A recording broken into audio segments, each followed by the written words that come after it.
are we different?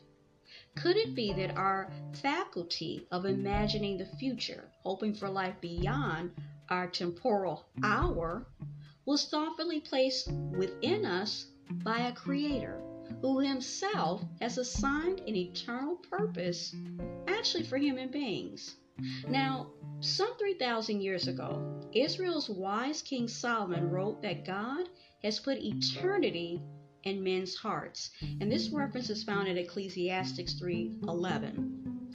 But God gave us the longing to ask the questions, but not the ability to know the answers unless we come to sincerely seek and rely on Him. Now, if we choose not to believe that God created the universe, then we must believe that desire for meaning beyond our physical life is actually futile.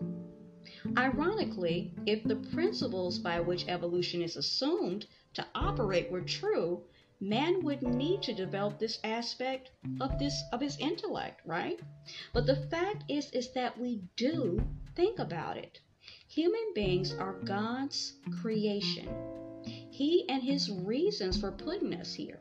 Our worth is not of ourselves, but derives from the fact that God created us in His image.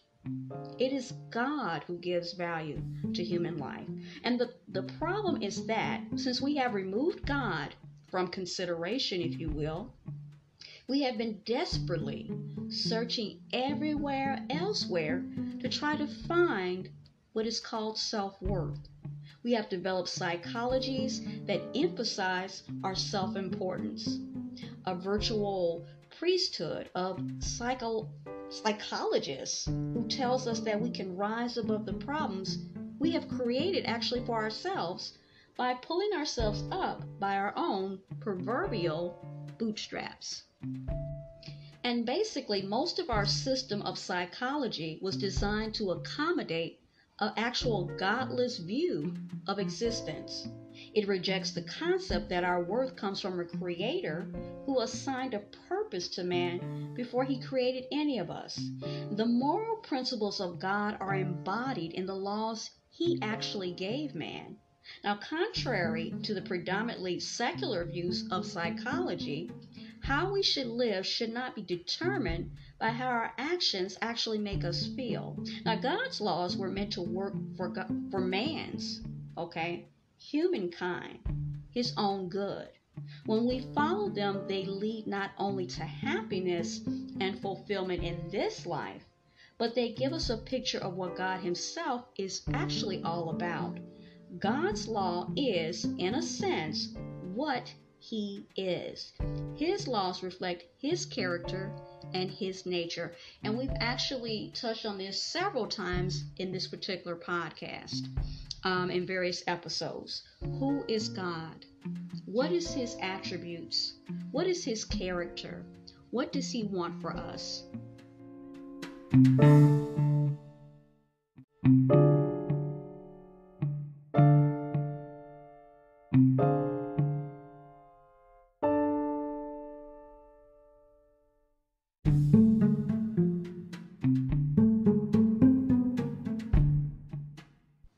So nothing has a more direct impact on our moral choices, than whether we believe in God. Now, the moral choices we make determine the outcome of our lives and collectively of our society. Now, our attitude toward law, respect for and acknowledgement of authority, respect for the unborn, and even our sexual preferences and practices are determined largely by our belief or lack of belief in God. You ever thought about that? Our conduct toward others, as well as the love and commitment in our relationships that we form, usually boils down to one issue. Do we believe God when He actually speaks? Now, over the past few centuries, we have come through a supposed age of enlightenment in which philosophers and other thinkers of the time sent the clear message that we don't need God to tell us what is right or wrong. As a result, atheism and materialism are increasingly accepted as the norm. And those who believe in God and the truthfulness of the Bible often are seen as uneducated, unenlightened, superstitious, archaic, if not downright dangerous and fanatics. Now, says Richard Dawkins, the staunch defender of evolution, introduced early on when he said this: it is absolutely safe to say that if you meet somebody who claims not to believe in evolution, that person is ignorant, stupid, or insane, or wicked, but I'd rather not consider that. Now, this particular quotation is from a review of Blueprints, Solving the Mystery of Evolution, from the New York Times, and this was from April 9th, 1989. So, academic and government institutions most responsible for determining society's thinking and behavior have, for the most part, basically banned God from their halls. Most philosophy, psychology, science, and history classes begin with an evolutionary premise that there is no God and life came into being spontaneously and by chance. Thus, they include no universal purpose or ultimate meaning for human life in their courses of study. So, what is really behind the societal shift, and what are the actual repercussions? So, let's think about this. What are the fruits of denying the existence of the Creator? Does it distort one's reasoning? Now, the Bible tells us in 2 verses, the fool has said in his heart, there is no God. And this reference is found in Psalms, 14, 1 and 53.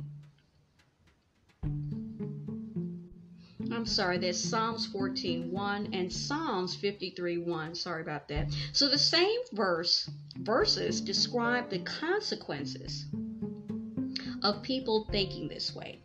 Now, the first declaring they are corrupt and they have done abominable works, there is none who does good. Now, their entire outlook, if you think about it, based on this scripture and these verses, is defiled.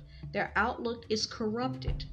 God understands the motivations of people who deny the possibility that He is even real. When they convince themselves that He doesn't exist, what is right and wrong actually no longer matters to them. And we see this today. They have no objective standard for behavior, They see no reason they shouldn't do as they wilt or wish. Now, the early 20th century author and ardent evolutionist, Aldous Huxley, member of one of England's, and intellectually distinguished families, admitted this: I had motives for not wanting the world to have a meaning. Consequently, I assumed that it had none, and was able, without any difficulty, to find satisfying reasons for this actual assumption. Those who detect no meaning in the world generally do so because, for one reason or the other, it suits their purpose that the world should be meaningless. And this is found at a publication entitled Ends and Means. It was published in 1946 on page 273. So the next question is this: where does such thinking lead? Actually, Huxley explains. He says this: for myself, as no doubt for most of my contemporaries, the philosophy of meaninglessness was essentially an instrument of liberation. The liberation we desired was simultaneously liberation from a certain political and economic system and liberation from a certain system of morality. We objected to the morality because it interfered with our sexual freedom. There was one admirably, simple method of confuting these people, and at the same time justifying ourselves in our political and, if you will, erotic revolt. we could deny that the world had any meaning whatsoever. Now, Huxley, confessed it was his desire to be free from moral standards that propelled